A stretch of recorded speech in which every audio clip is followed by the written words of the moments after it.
اہل تقوی کی صورت بنا لیجئے، اہل تقوی کی صورت بنا لیجئے، نور سنت سے چہرہ سجا لیجئے، اہل تقوی کی صورت بنا لیجئے۔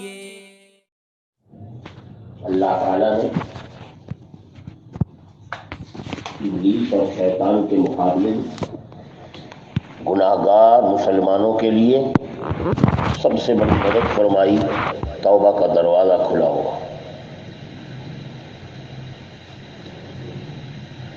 گناہوں کا تریاق، گناہوں کے زہر کا تریاق بتایا گیا ہے توبہ کو۔ گناہوں سے انسان اندر باہر سے جیسے زہریلا ہو جاتا ہے، اس زہر کو اتارنے کی دوا ہمارے آقا صلی اللہ علیہ وسلم نے بتائی ہے کہ آدمی توبہ کرے۔ اسی کے بارے میں حضرات صحابہ کی طرف سے حضرت سے جو کچھ توبہ کے بارے میں سنا وہ کل سنایا جا رہا تھا۔ حضرت محمد ابن عبد الرحمن السلمی اپنے والد جو صحابی ہیں نقل کرتے ہیں کہ میں صحابہ کی ایک جماعت کے ساتھ مدینہ طیبہ میں مسجد میں بیٹھا ہوا ہے۔ ساتھیوں میں سے ایک نے کہا کہ میں نے رسول اللہ صلی اللہ علیہ وسلم کو فرماتے ہوئے سنا ہے کہ جو شخص مرنے سے نصف یوم پہلے توبہ کر لے تو اس کی توبہ ضرور قبول ہو۔ راوی کہتے ہیں میں نے اس شخص سے پوچھا کیا تو نے واقعی حضرت سے یہ حدیث سنی ہے؟ کہنے لگا جی ہاں۔ اتنے میں ایک اور شخص بولے کہ میں نے رسول اللہ صلی اللہ علیہ وسلم کو یہ فرماتے ہوئے سنا ہے کہ جو شخص مرنے سے ذرا پہلے توبہ کر لے اللہ اس کی توبہ بھی قبول کر۔ آدھے دن کی کوئی قید نہیں۔ ایک اور صاحب وہاں بیٹھے ہوئے تھے، فرمانے لگے مرنے سے پہلے ہی نہیں، بس سانس اکھڑنے سے پہلے جو آدمی کی موت کا اصل وقت عالم غیب عالم منکشف ہو جائے، مشاہدہ غرغرے کی حالت ہونے لگے، اس سے پہلے جو بندہ توبہ کرے گا اللہ اس کی توبہ کو ضرور قبول فرمائے۔ اس سے اندازہ لگایا جائے اللہ تعالیٰ کی شان رحمت کا کہ گناہ گار بندوں کے لیے اللہ نے کیسا دروازہ کھولا ہے کامیابی کا کہ آدمی توبہ کی طرف اٹھے۔ ہمارے حضرات اکابر مشائخ کا معمول تھا کہ روزانہ اپنے متعلقین کو توبہ کی تلقین کرتے تھے۔ حضرت حکیم الامت مولانا اشرف علی تھانوی نے تحریر فرمایا ہے کہ روزانہ آدمی کو سونے سے پہلے جب لیٹ جائے اپنے دن بھر کے تمام اعمال کا جائزہ اور محاسبہ کرنا چاہیے۔ میں نے آج دن میں کتنی کوتاہیاں، تقصیرات اور غلطیاں کی، اور جو کچھ ہو جائے رات کو سونے سے پہلے توبہ کرے۔ اگر اس طرح روزانہ کا معمول بنائے گا تو جس دن انتقال ہوگا اس سے پہلے کے تمام گناہ اس کے معاف ہوں گے۔ اس دن اگر توبہ نہیں ہے تو زیادہ سے زیادہ اس دن کے سیئات باقی رہ جائیں گے۔ آدمی کو چاہیے توبہ کا اہتمام کرے۔ ہمارے آقا صلی اللہ علیہ وسلم گناہوں سے پاک صاف ہے، گناہ صادر ہی نہیں ہوا کبھی آپ سے، اور قرآن نے بشارت دی لیغفر لک اللہ ما تقدم من ذنبک وما تأخر، آپ کے اگلے پچھلے گناہ سب معاف۔ اس کے باوجود کیا فرماتے ہیں؟ انی لا استغفر اللہ کل یوم 70 مرۃ، میں روزانہ 70 مرتبہ توبہ کرتا ہوں اور استغفار۔ یہ امت کی تعلیم کے لیے۔ حضرت محمد ابن مطرف بزرگ گزرے ہیں، فرماتے ہیں انسان پر بہت تعجب ہے، گناہ کرتا ہے اور پھر توبہ کی طرف توجہ نہیں کرتا۔ اگر وہ مجھ سے بخشش چاہتا ہے اللہ تعالیٰ فرماتے ہیں میں اسے ضرور بخشوں گا، پھر گناہ کرے گا، پھر توبہ کرے گا، پھر معاف کروں گا۔ کیسا عجیب ہے، توبہ کرنے والا گنہگار نہ گناہ ہی چھوڑتا ہے اور نہ توبہ ہی چھوڑتا ہے۔ ہر آدمی کو گناہ کے بعد توبہ کرنا، یہ علامت ہے کہ اللہ کا بندہ اللہ کی رحمت سے مایوس نہیں ہے۔ اس لیے آدمی کو بے شک توبہ میں تو یہ نیت کرنی چاہیے کہ آئندہ قطعاً گناہ نہیں کروں گا، لیکن خدا نہ خواستہ ہو گیا تو اگر 70 دفعہ بھی گناہ ہو جائے، حکم دیا گیا کہ 70 مرتبہ ہی توبہ کرو۔ اس سے اندازہ لگایا جائے کہ شریعت محمدیہ میں اللہ تعالیٰ نے کتنا بڑا انعام اس شریعت پر چلنے والوں کے لیے فرمایا ہے۔ حضرت مکحول شامی فرماتے ہیں کہ مجھے یہ روایت پہنچی ہے، بظاہر تورات و انجیل کے واقعات سے نقل کر رہے ہیں کہ حضرت ابراہیم علیہ السلام کو جب آسمانوں کی بادشاہت اور ملکوت سماوات کا مشاہدہ، وہاں کے عجائبات دکھایا گیا تو آپ نے ایک شخص کو دیکھا کہ زنا کر رہا۔ حضرت کو بڑا غصہ آیا یہ حال دیکھ کر، بد دعا کی۔ نبی کی بد دعا رائے گا نہیں جاتی۔ اللہ نے ان کی دعا قبول کی اور اسے ہلاک کر دیا، زنا کرنے والے۔ پھر اور ملکوت سماوات میں انہیں نظر آیا کہ ایک آدمی چوری کر رہا ہے۔ حضرت کو اس پر بھی ناگواری ہوئی، ابراہیم علیہ السلام بد دعا کی کہ اللہ اس کو ہلاک کر دے۔ اللہ نے اسے بھی ہلاک کر دیا۔ دونوں کو ہلاک کرنے کے بعد فرمایا، اے ابراہیم تم میرے بندوں سے صرف نظر کر لو، کیونکہ میرا بندہ 3 خصلتوں میں سے کسی ایک کو ضرور پائے گا۔ توبہ کرے گا تو میں توبہ قبول کروں گا، اس کی نسل سے ایسے لوگ پیدا ہوں گے جو میرے عبادت گزار بندوں میں شامل ہوں گے، یا پھر اس کی بدبختی اس پر غالب آ جائے گی، اسے وہ جہنم میں لے جائے گی، مگر اس کی آنے والی اولاد ہو سکتا ہے نیک کاموں میں مشغول ہو۔ اس لیے گناہگار کے لیے بد دعا کرنے کے بجائے اس کے لیے دعا کی جائے کہ اے اللہ اس کو توبہ کی توفیق عطا۔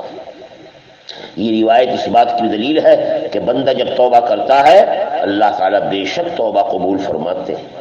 کسی بھی بندے کو اللہ کی رحمت سے کبھی مایوس نہ ہونا چاہیے۔ لا تقنطوا من رحمت اللہ ان اللہ یغفر الذنوب جمیعا۔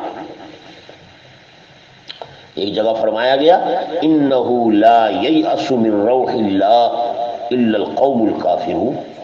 اللہ کی رحمت سے صرف کافر لوگ ہی مایوس ہوتے ہیں، صرف وہی نا امید ہوں گے، کیونکہ انہی کے بارے میں اعلان ہے کہ ان اللہ لا یغفر ان یشرک، اللہ شرک اور کفر کو کبھی معاف نہیں کرتا۔ عقل مند آدمی کو چاہیے کہ اگر گناہ صادر ہو جائے تو گناہ پر اصرار نہ کرے۔ گناہ غلطی سے ہوتا ہے ایمان والے سے، اس غلطی کو کوشش کرے کہ آئندہ نہ دہرائی جائے۔ اللہ تعالیٰ کی طرف اگر رجوع کی توفیق رہے تو پھر بندہ گناہوں پر اصرار نہیں کرے۔ اسی لیے لفظ توبہ کے معنی توجہ کے ہیں۔ بندہ اللہ کی طرف متوجہ ہوتا ہے، یہ توبہ ہے، اور اللہ تعالیٰ بندے کی توبہ قبول کرتے ہیں، یہ اللہ تعالیٰ کا رجوع ہے بندے کی طرف۔ کہا گیا انہ هو التواب الرحیم، تواب کا صیغہ بولا گیا ہے اللہ تعالیٰ کے لیے۔ اللہ بہت ہی متوجہ ہونے والے ہیں، مہربان اپنے بندوں پر۔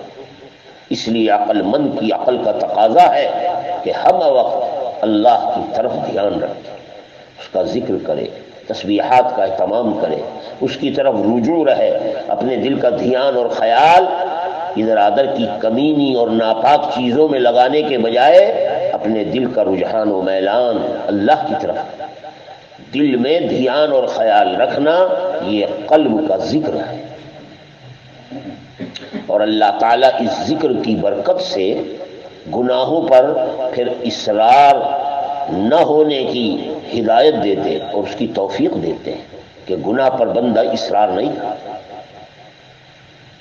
اور حدیث میں کہا گیا گناہوں سے توبہ کرنے والا اور اصرار نہ کرنے والا اللہ کی طرف سے بخشا ہوا ہے۔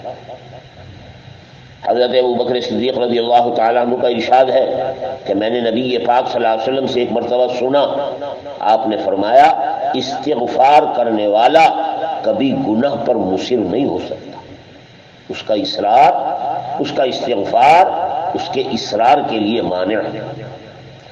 خدا نخواستہ کسی آدمی سے دن میں 70 بار بھی جرم اور گناہ ہو جائے، اگر اتنی مرتبہ وہ استغفار کرے گا، ہمارے آقا تو فرما رہے ہیں کہ میں 100 مرتبہ استغفار کرتا ہوں، اگر وہ استغفار کرے گا نبی کی سنت کی برکت سے اللہ اس کے گناہوں کو معاف فرمائے۔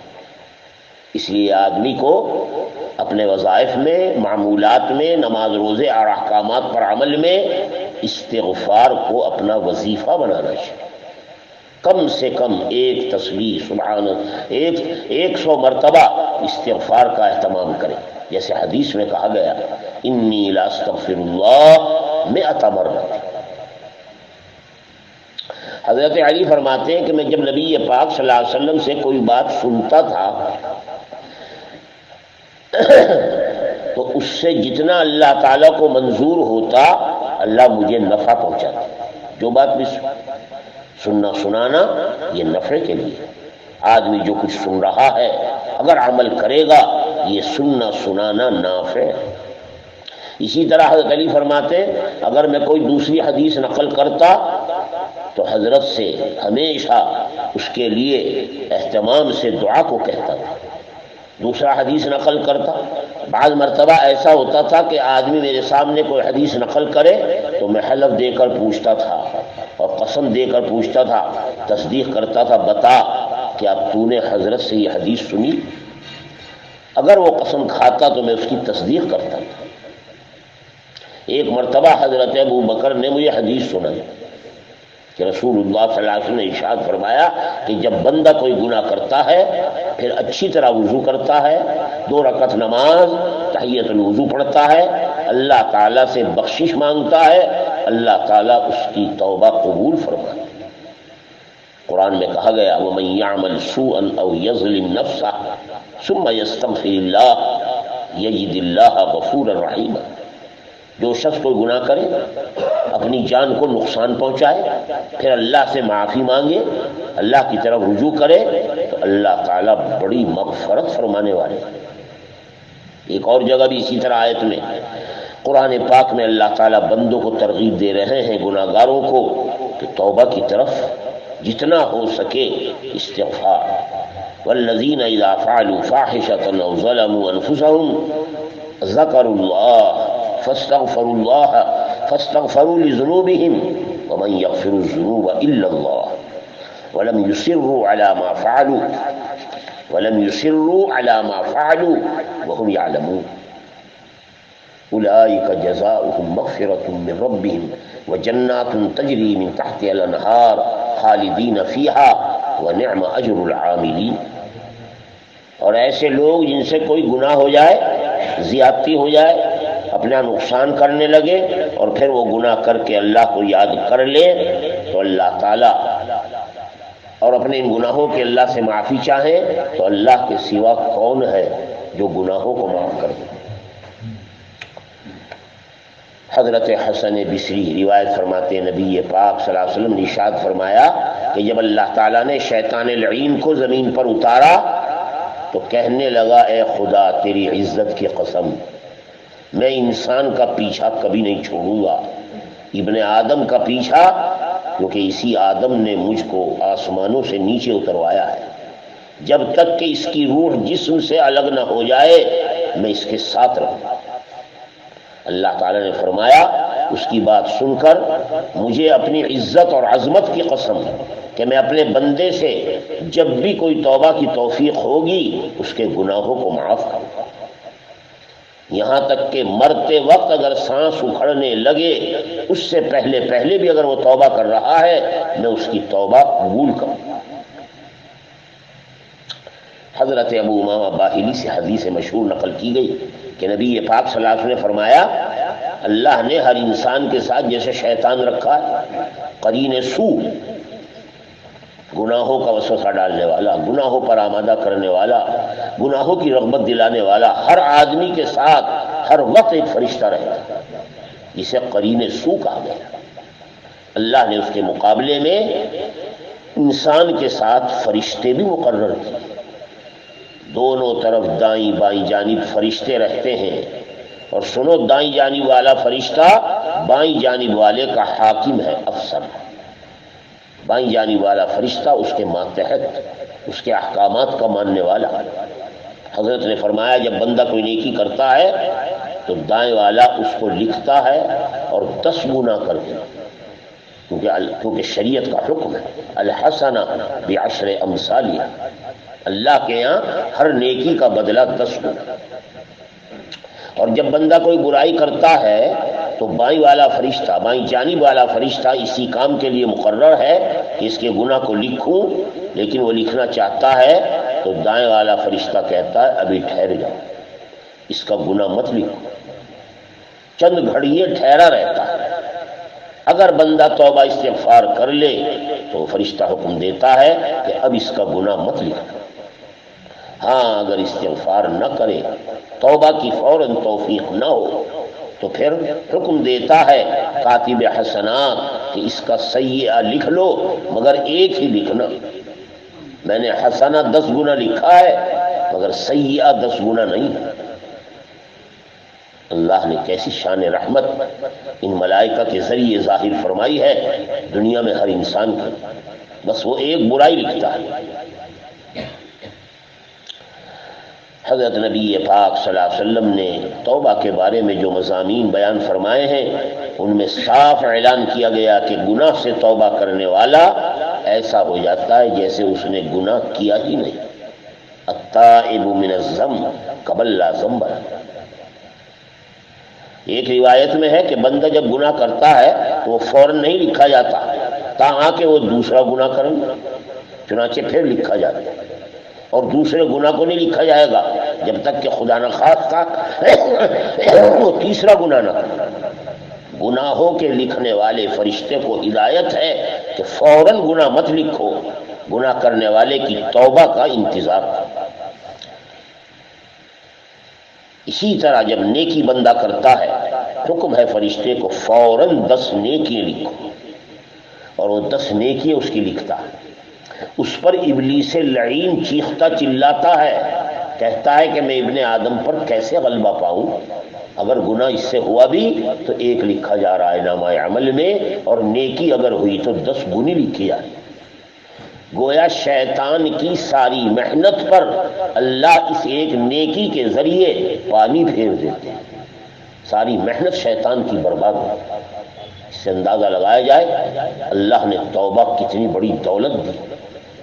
حضرت صفوان ابن عسال رضی اللہ تعالی عنہ حضرت کا ارشاد مبارک نقل کرتے ہیں کہ دیکھو جانب مغرب اللہ نے ایک دروازہ بنایا ہے اور اس کا نام ہے باب التوبہ، توبہ کے لیے بنا۔ اتنا بڑا دروازہ ہے کہ 70 سال تک اگر آدمی چلے تو درمیان کی مسافت پوری نہیں ہوئی۔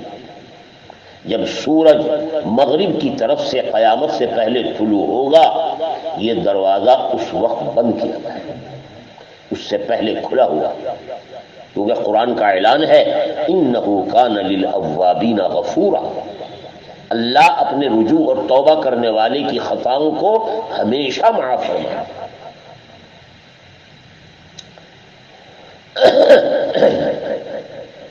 کسی عقل مند کا قول ہے کہ جو اللہ تعالیٰ سے تعلق اور ایمان رکھتا ہو اس میں 6 باتیں ہونی چاہیے، 6 خاصیتیں، یہ ایمان والے کی خاصیات ہیں۔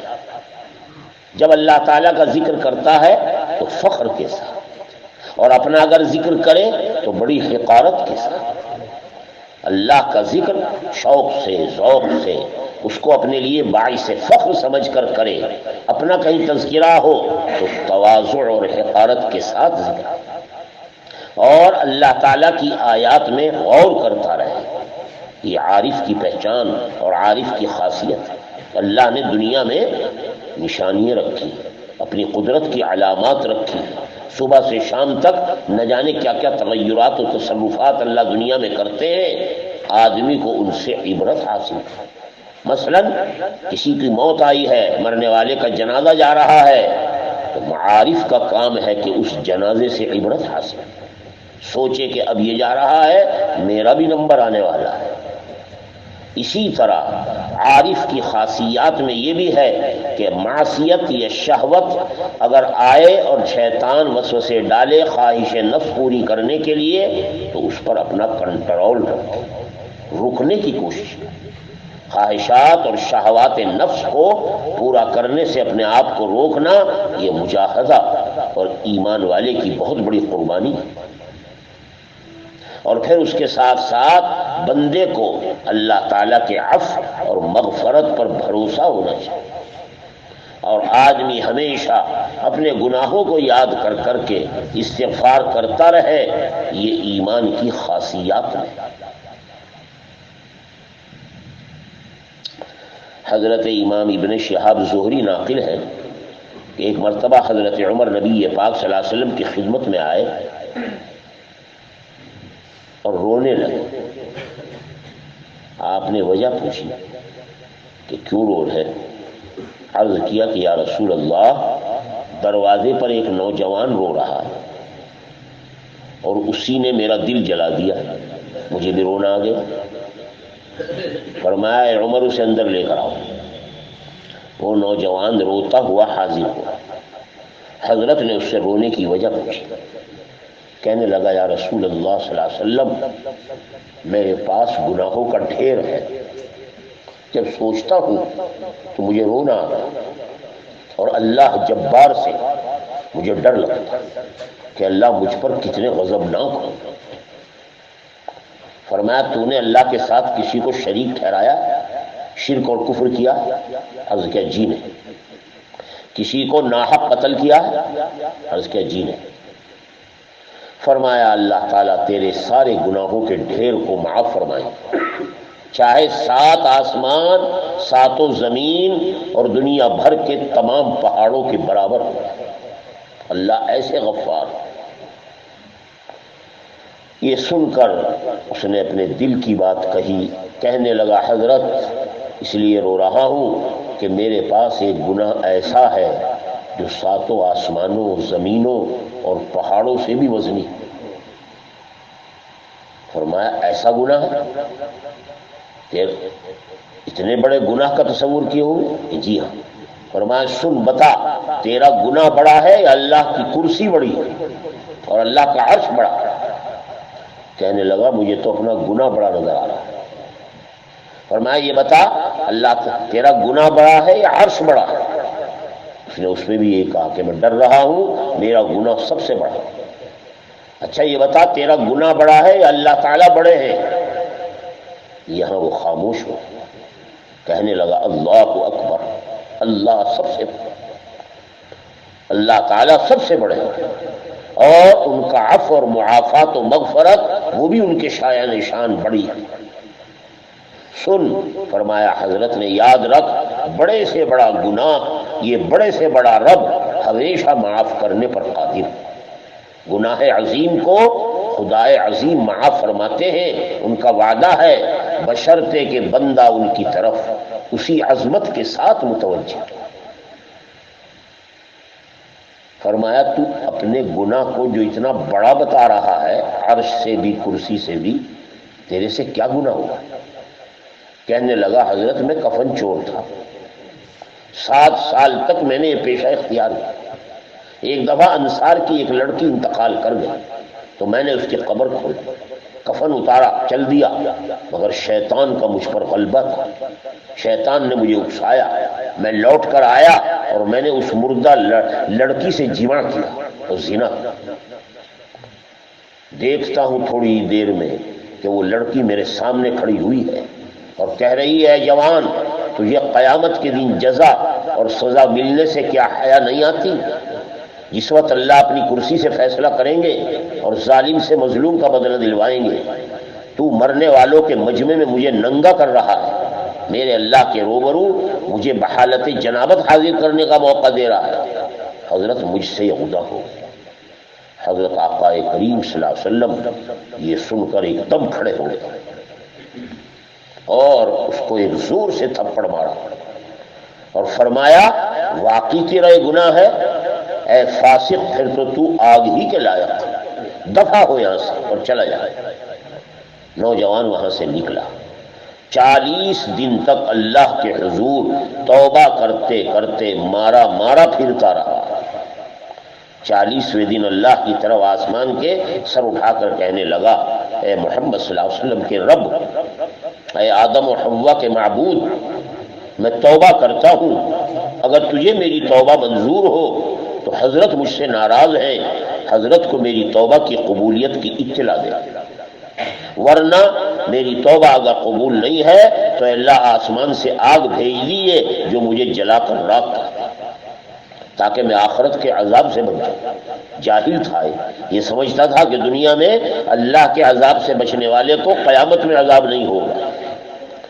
یہ واقعہ ہوا تھا کہ اتنے میں جبریل علیہ السلام تشریف لائے، حضرت کی خدمت میں سلام پیش کیا اللہ تعالیٰ کی طرف سے۔ اللہ، جبریل علیہ السلام نے فرمایا کہ اللہ تعالیٰ فرماتے ہیں، یہ بتاؤ اے محمد صلی اللہ علیہ وسلم، مخلوق کو آپ نے پیدا کیا ہے یا اللہ نے؟ فرمایا مجھے بھی، تمام مخلوق کو، سب کو اللہ نے پیدا کیا۔ پوچھنے لگے کہ کیا مخلوق کو آپ رزق دیتے ہیں یا اللہ تعالیٰ؟ فرمایا مجھے بھی اور ساری مخلوق کو اللہ رزق دیتے ہیں۔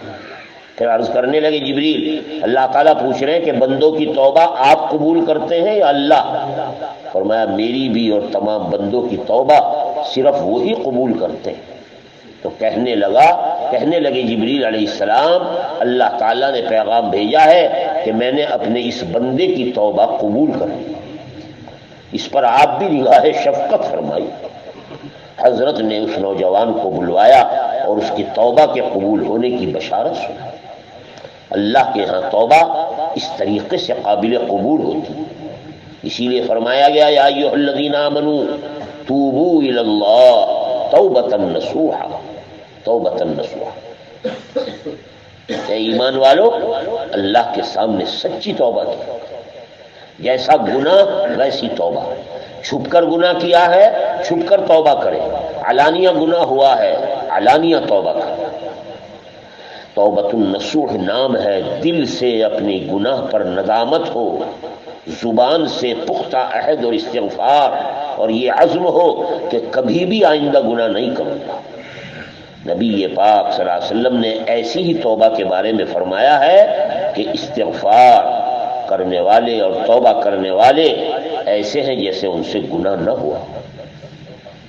لیکن حقیقت توبہ وہی ہے جس کو قرآن نے توبۃ النصوح کے لفظ سے یاد کیا، کہ دل کی ندامت پائی جائے اور زبان سے استغفار ہو اور یہ عزم ہو کہ آئندہ کبھی گناہ نہیں کروں۔ اسی لیے حضرت رابعہ بصریہ بڑی عابدہ عورت گزری ہیں، ان کا مشہور مقولہ نقل کیا گیا کہ ہمارا استغفار اور توبہ اس لائق ہے کہ ہم استغفار سے بھی استغفار کریں، ہماری توبہ بھی اس قابل نہیں ہے کہ قبول، ہمیں اپنی اس توبہ سے بھی توبہ کرنی چاہیے، یعنی بکثرت استغفار، صرف زبان سے توبہ توبہ استغفار پکارنا اور نعوذ باللہ نیت اور ارادے میں آئندہ گناہ کے ترک کرنے نہ کرنے کا خیال نہ ہو، یہ لفظی توبہ ہے، دل سے توبہ ہے، یہ کذاب لوگوں کی توبہ ہے۔ توبۃ النصوح یہ ہے کہ آدمی دل سے پختہ ارادہ کرے اور عزم کہ آئندہ گناہ نہیں کرے، اللہ تعالیٰ اسی عزم پر گناہوں کو معاف فرماتے ہیں، چاہے اس کا گناہ کتنا ہی بڑا ہو۔ کہتے ہیں کہ بنو اسرائیل میں ایک بادشاہ تھا، اس کے پاس کسی عابد کا تذکرہ ہوا کہ آپ کی سلطنت میں فلاں شخص بہت عبادت گزار ہے۔ بادشاہ نے اسے بلا بھیجا اور بلا کر منت سماجت کی کہ تم ہمارے دربار میں رہنے لگو، اپنے پار رکھنے کی کوشش۔ عابد کہنے لگا بادشاہ سلامت، بات تو بہت اچھی ہے، آپ اپنے ہاں رہنے کے لیے مجھے اجازت دے رہے ہیں، مگر یہ بتلائیے کہ اگر آپ کسی دن مجھے اپنی باندی کے ساتھ خوش طبعی کرتے ہوئے دیکھ لیں تو کیا پھر بھی اپنے دربار میں رکھیں گے؟ بادشاہ کو غصہ آیا، بولا کہ تم ایسی بات کہتے ہو، میرے گھر میں رہ کر ایسی جرأت کا ارادہ رکھتے؟ کہنے لگے وہ عابد میرا رب کتنا کریم ہے کہ دن میں 70 گناہ بھی دیکھ لیتا ہے تو اللہ مجھ پر ناراض نہیں ہوتا، اپنا دروازہ توبہ کا بند نہیں کرتے، اپنا رزق دیتے رہتے ہیں، آپ میرے صرف اس ارادے پر ناراض ہو رہے ہیں تو میں اللہ کا دروازہ چھوڑ کر آپ کا دروازہ کیسے اختیار کروں؟ اللہ تعالی گناہوں کو دیکھنے کے باوجود اپنے بندوں کے ساتھ تحمل اور برداشت کا معاملہ کرتا، اور ہم اور آپ کوئی غلطی ہو جائے فوراً غضبناک ہو جائے۔ حضرت امام فقیہ اللہ فرماتے ہیں دیکھو گناہ دو طرح کے، ایک وہ جو اللہ تعالیٰ اور اس کے بندوں کے درمیان حقوق من حقوق اللہ، اور ایک وہ جو ایک بندہ دوسرے بندوں کے درمیان معاملات رکھتا ہے من حقوق العباد، یعنی ایک گناہ حقوق اللہ سے متعلق، ایک گناہ حقوق العباد سے۔ پہلی قسم کے گناہ توبہ کرنے، استغفار کرنے، ندامت کا اظہار کرنے سے معاف ہو جاتا ہے، اور اللہ تعالیٰ اس توبہ کرنے والے کو ایسا کر دیتے ہیں جیسے اس سے گناہ ہی نہیں ہوا۔ لیکن اگر بندوں کا کوئی حق دوسری قسم کا گناہ تو توبہ جب فائدہ دے گی جب پہلے صاحب حق کا حق ادا کرو، حق ادا کرنے کے بعد اب توبہ کرو، اب اللہ کو راضی کرو، تب یہ توبہ قبول ہوگی۔ اور اگر کسی کا حق مار کر توبہ کرتے رہو تو اس توبہ کا جو بندے کا حق ہے یہ توبہ اس کو معاف نہیں کرا سکتی۔ بعض تابعین سے نقل کیا کہ ایک گناہ گار گناہ کرتا ہے پھر نادم ہو کر استغفار کرتا رہتا ہے حتیٰ کہ جنت میں داخل ہوگا تو شیطان کہتا ہے کاش میں بھی آسمانوں پر ایسا ہی کر لیتا کہ میں نے سجدے سے انکار کیا، میں وہاں توبہ کر لیتا تو اللہ مجھے راندہ درگاہ نہ بناتا۔ کسی عقل مند کا قول ہے کہ آدمی کی توبہ 4 باتوں سے پہچانی جاتی ہے۔ ایک تو یہ کہ اپنی زبان سے فضول گوئی، غیبت، جھوٹ آئندہ اس کے صادر نہ ہو۔ دوسرے یہ کہ اپنے دل میں کسی کی طرف سے حسد اور کینہ نہ ہو۔ تیسرے یہ کہ بدکار لوگوں سے، فاسق اور فاجر لوگوں سے علیحدہ ہو کر کبھی ان کی صحبت اختیار نہ کرے۔ اور چوتھے یہ کہ اپنے موت کی تیاری میں لگا ہے۔ جس شخص کو یہ 3 عادتیں حاصل ہو علماء نے لکھا ہے کہ وہ اللہ کے ہاں توبہ کرنے والا ہے اور اس کی توبہ کی قبولیت کی امید ہے۔ اللہ تعالی ہم سب کو حقیقی توبہ کی توفیق عطا فرمائے۔ سبحان